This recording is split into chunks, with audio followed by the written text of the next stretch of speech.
Welcome to this explainer. Right now, there is a massive, incredibly high-stakes constitutional clash unfolding on Capitol Hill.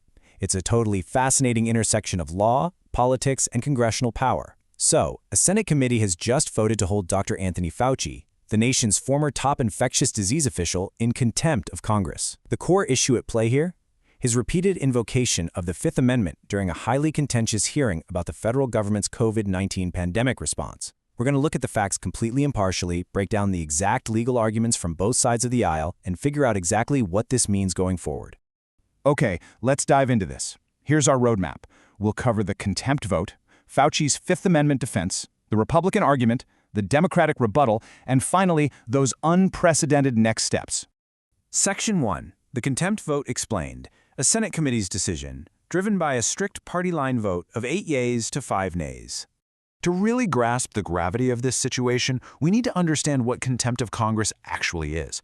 Essentially, when voluntary cooperation ends, Congress uses this to compel compliance. It's basically their ultimate enforcement tool when a witness shows up but simply refuses to talk. And, well, that exact refusal is what sparked this whole escalating standoff.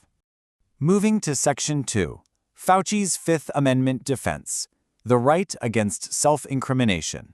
More than 100 times, literally over 100 times. That is the sheer volume of instances Dr. Fauci, acting on the advice of his counsel, invoked his Fifth Amendment right against self-incrimination in just this one single hearing. He was there to discuss the federal government's COVID-19 response, but, instead, the entire proceeding was totally defined by him repeatedly taking the Fifth. Now, what's really interesting about this is why Dr. Fauci said he refused to cooperate. He actually pointed directly to the panel's chairman, Senator Rand Paul of Kentucky, explicitly stating that he wasn't cooperating because of an, quote, unhinged obsession with him and desire to put him behind bars. So he laid his refusal squarely at the feet of the chairman's stated intentions. Section 3. The Republican argument. The preemptive pardon focus. The Republican side of this argument basically hinges on one single concept: a preemptive pardon. Senator Paul asserts that President Biden gave Dr. Fauci this sweeping pardon, specifically intended to completely insulate him from any future federal prosecution. And this idea, it's the absolute cornerstone of their legal rationale for why contempt is warranted. Because of this pardon, Senator Paul maintains that Dr. Fauci faced literally zero risk of federal prosecution. So, following that logic, the core Republican stance is that the Fifth Amendment protection against self-incrimination just didn't apply to him here. As Senator Paul plainly put it, all he had to do was tell the truth. Under their interpretation, since the risk of prosecution was off the table, he was legally obligated to answer the committee's questions. Section 4. The Democratic rebuttal. The perjury trap warning. So the crucial point is that Democrats on the committee view this in a completely different light. They fiercely counter-argue that this hearing was essentially nothing more than a perjury trap. Their main assertion, that the goal was just to wait for Dr. Fauci to make some kind of misstatement and then have a weaponized Department of Justice file criminal charges for that specific statement. And this is key, right? Because a new misstatement would be a brand new offense, meaning it wouldn't be covered by any prior pardon at all. And this brilliantly illustrates the fundamental legal divide sitting right at the heart of this committee. On one hand, you have the Republican argument. A sweeping pardon completely removes the threat of prosecution, so the Fifth Amendment doesn't apply, and the witness has to speak.